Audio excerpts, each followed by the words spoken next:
नमस्कार, मैं रचना शर्मा चढ़ती कला टाइम टीवी देख रहे हैं सभी दर्शकों का स्वागत करती हूं। आप देख रहे हैं उत्तर प्रदेश के समाचार।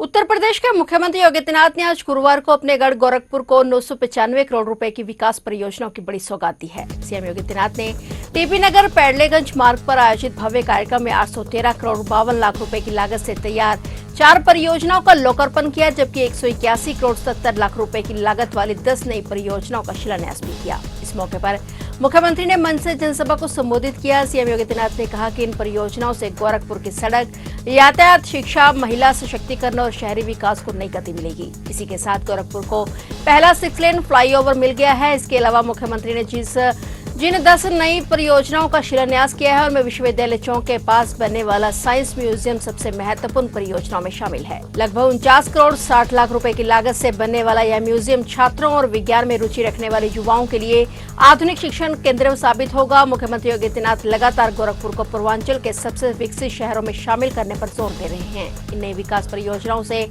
गोरखपुर की आर्थिक गतिविधियों को भी बढ़ावा मिलेगा और रोजगार के नए अवसर भी पैदा होंगे। आज गोरखपुर को एक नया उपहार देने के लिए हम सब यहां पर उपस्थित हुए हैं और यह अवसर है जब ट्रांसपोर्ट नगर से पैडलेगंज 6 लेन के इस फ्लाईओवर और इसी फ्लाईओवर का देवरिया बाईपास की ओर 4 लेन के इस कार्य के कंप्लीट होने के अवसर पर, पूर्ण होने के अवसर पर इसका लोकार्पण हो रहा है।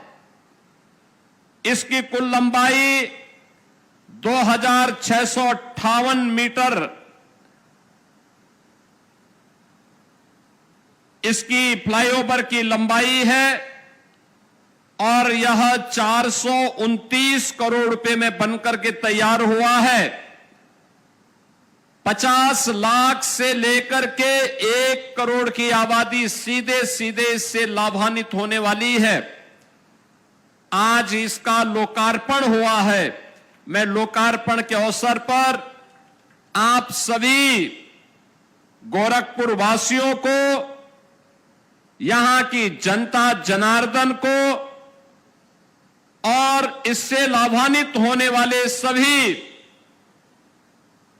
पूर्वी उत्तर प्रदेश के नागरिकों को हृदय से बधाई देता हूं, अपनी शुभकामनाएं देता हूं।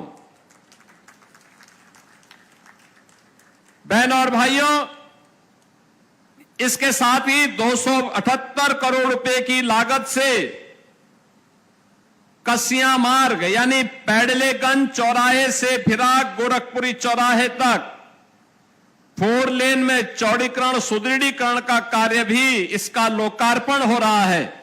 मुख्यमंत्री योगी आदित्यनाथ ने आज गोरखपुर में जनता दरबार लगाया। जनता दर्शन के दौरान मुख्यमंत्री योगी आदित्यनाथ ने करीब 200 लोगों की समस्याएं सुनी। उन्होंने अधिकारियों को त्वरित और संवेदनशील निस्तारण के निर्देश भी दिए। गंभीर बीमारियों के इलाज के लिए आर्थिक सहायता का भरोसा दिलाया और बाद में गोरखनाथ मंदिर की गौशाला में गौ सेवा भी की। मुख्यमंत्री योगी आदित्यनाथ ने गोरखपुर प्रवास के दौरान गुरुवार सुबह गोरखनाथ मंदिर में आयोजित जनता दर्शन में आए लोगों को आश्वस्त करते हुए कहा कि सरकार सबकी समस्या का समाधान कराने को लेकर प्रतिबद्ध है। गंभीर बीमारियों के इलाज में आर्थिक सहायता का अनुरोध लेकर आए लोगों को उन्होंने आश्वस्त किया और गंभीर बीमारियों के इलाज में सरकार भरपूर आर्थिक सहायता उपलब्ध कराएगी। सीएम ने चेताया कि जन समस्याओं के निस्तारण में किसी भी स्तर पर लापरवाही बर्दाश्त नहीं की जाएगी। गोरक्षपीठाधीश्वर और मुख्यमंत्री योगी आदित्यनाथ ने गुप्त नवरात्रि में तुलसीपुर में देवी शक्तिपीठ मां पाटेश्वरी मंदिर में दर्शन पूजन अर्चन किया और उन्होंने मां की आरती उतारी और सुखी, स्वास्थ्य और समृद्ध उत्तर प्रदेश के लिए प्रार्थना की। मुख्यमंत्री ने मंदिर परिसर की व्यवस्थाओं का निरीक्षण किया और लोगों का अभिवादन स्वीकार किया। इस दौरान मुख्यमंत्री को देख बच्चे उनके पास पहुंचे, जिस पर सीएम योगी आदित्यनाथ ने उनसे स्नेहपूर्वक बातचीत की और चॉकलेट दी। मुख्यमंत्री ने इससे पहले 6 जून को भी मां पाटेश्वरी के दर्शन किए थे। समाजवादी पार्टी के वरिष्ठ विधायक आलम बदी आजमी का देर रात निधन हो गया। आजमगढ़ की निजामाबाद विधानसभा क्षेत्र से 5 बार के विधायक ने शहर के कुर्मी टोला स्थित अपने आवास पर अंतिम सांस ली। वे 92 वर्ष के थे। पिछले कुछ समय से उनका स्वास्थ्य खराब चल रहा था। आलम बदी आजमी को उनकी सादगी, ईमानदारी और जनसेवा के प्रति समर्पण के लिए जाना जाता था। उनके निधन की खबर से राजनीतिक गलियारों में शोक की लहर दौड़ गई। उनके समर्थकों और पार्टी कार्यकर्ताओं में गहरा दुख व्याप्त है। आलम बदी आजमी को जनाजे की नमाज के बाद आज सुपुर्द खाक किया गया। सपा के राष्ट्रीय अध्यक्ष अखिलेश यादव समेत तमाम नेताओं ने आलम बदी आजमी के निधन पर दुख जताया है। यूपी में पिछले 10 दिनों से हो रही बारिश के चलते गंगा यमुना समेत 10 नदियां उफान पर हैं। लखीमपुर खीरी में शारदा नदी का पानी गांवों में घुस गया है। 2 से 3 गांव टापू बन गए हैं और कई सड़कें बह गई हैं। घरों में पानी भर गया है। लोगों की जिंदगी छतों पर गुजर रही है, जिससे उनके कच्चे मकान हैं और वे घर छोड़कर हाईवे पर रहने को मजबूर हैं। नदी किनारे तेजी से कटान हो रहा है। पेड़ और मिट्टी नदी में समा रहे हैं। उधर गोंडा में गागरा नदी खतरे के निशान से ऊपर बह रही है। 12 से ज्यादा गांवों पर बाढ़ का खतरा मंडरा रहा है। महराजगंज में तालाब में मगरमच्छ दिखने से गांव में दहशत का माहौल है। गुरुवार सुबह से लखनऊ, कानपुर समेत 50 से ज्यादा शहरों में बादल छाए हुए हैं। आज सभी 75 जिलों में बारिश का अलर्ट है। कहीं कहीं तेज हवाएं चल सकती हैं। प्रशासन ने तटीय क्षेत्रों के लोगों से सतर्क रहने, नदी के किनारे अनावश्यक रूप से न जाने और किसी भी आपात स्थिति में तत्काल प्रशासन को सूचना देने की अपील की है। जालौन के चर्चित इंस्पेक्टर अरुण कुमार राय हत्याकांड में आरोपी महिला सिपाही मीनाक्षी शर्मा को इलाहाबाद हाईकोर्ट से बड़ी राहत मिली है। न्यायमूर्ति समीर जैन की एकल पीठ ने मामले के गुण दोष के आधार पर उनकी जमानत याचिका मंजूर कर ली है। करीब 7 महीने से न्यायिक हिरासत में जेल में बंद मीनाक्षी शर्मा के लिए अब रिहाई का रास्ता साफ हो गया है। जरूरी कानूनी औपचारिकताएं पूरी होने के बाद उन्हें झांसी जेल से रिहा किया जा रहा है और यह मामला 5 दिसंबर का है, जब कुठोंद थाने में तैनात इंस्पेक्टर अरुण कुमार राय की गोली लगने से मौत हो गई थी। घटना के अगले दिन उनकी पत्नी माया राय ने महिला सिपाही मीनाक्षी शर्मा के खिलाफ गोली मारकर हत्या करने का आरोप लगाते हुए एफआईआर दर्ज कराई थी। पुलिस ने विवेचना के बाद 7 दिसंबर को मीनाक्षी शर्मा को गिरफ्तार कर उरई जेल भेज दिया था और बाद में जिला कारागार में विवाद के चलते उनका तबादला झांसी जेल कर दिया गया था। जब वहां वह अब तक जेल में बंद थी। दोनों पक्षों की दलीलें सुनने के बाद न्यायालय ने मेरिट के आधार पर जमानत मंजूर कर ली है। अब आदेश की औपचारिकताएं पूरी होने के बाद उनकी रिहाई की प्रक्रिया पूरी की जा रही है।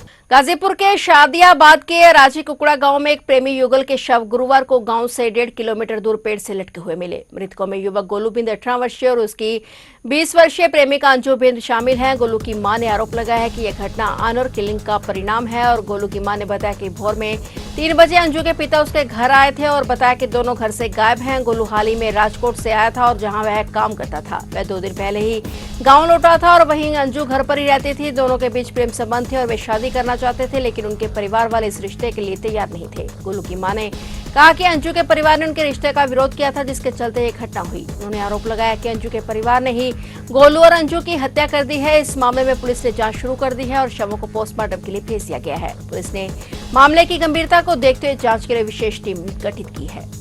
उत्तर प्रदेश के कौशाम्बी जिले में सराय अकिल थाना क्षेत्र के कनैली गांव में 19 जुलाई की रात गोलीकांड की घटना में संबंधित थानाध्यक्ष और कनैली चौकी के प्रभारी को निलंबित कर दिया गया है। पुलिस ने जानकारी दी। पुलिस ने बताया कि यह कार्रवाई कौशाम्बी के अपर पुलिस अधीक्षक की जांच रिपोर्ट के आधार पर की गई है। पुलिस अधीक्षक ने बताया कि 19 जुलाई की रात सराय अकिल थाना क्षेत्र के कनैली गांव में 2 सगे भाइयों गुलशन त्रिपाठी और रोहित त्रिपाठी ने अपने साथियों की मदद से सूरज सिंह और राजीव को गोली मारकर घायल कर दिया था। उन्होंने बताया कि कौशाम्बी की अपर पुलिस अधीक्षक अमिता सिंह की जांच में यह सामने आया कि दोनों आरोपी हिस्ट्री शीटर अपराधी हैं और गुलशन त्रिपाठी के विरुद्ध जिले के विभिन्न थानों में 16 तथा रोहित त्रिपाठी के खिलाफ 15 मुकदमे दर्ज हैं। जांच रिपोर्ट से यह भी पता चला कि इससे पहले 6 जुलाई 2026 को दोनों आरोपियों ने अपने तीसरे भाई अंकित त्रिपाठी के साथ मिलकर कनैली गांव के सौरभ सिंह को लाठी डंडों से पीटा था। उन्होंने बताया कि इस मामले में थाने में मुकदमा दर्ज होने के बावजूद आरोपियों के खिलाफ कोई प्रभावी कानूनी और निरोधात्मक कार्रवाई नहीं की गई थी और इसके आधार पर प्रयागराज परिक्षेत्र के पुलिस महानिरीक्षक अजय मिश्रा ने आज दोनों को तत्काल प्रभाव से निलंबित कर विभागीय कार्रवाई के आदेश दिए हैं। फिलहाल उत्तर प्रदेश के समाचारों में इतना ही और नए समाचारों के साथ फिर से हाजिर होंगे। तब तक के लिए देखते रहिए चढ़ती कला टाइम टीवी।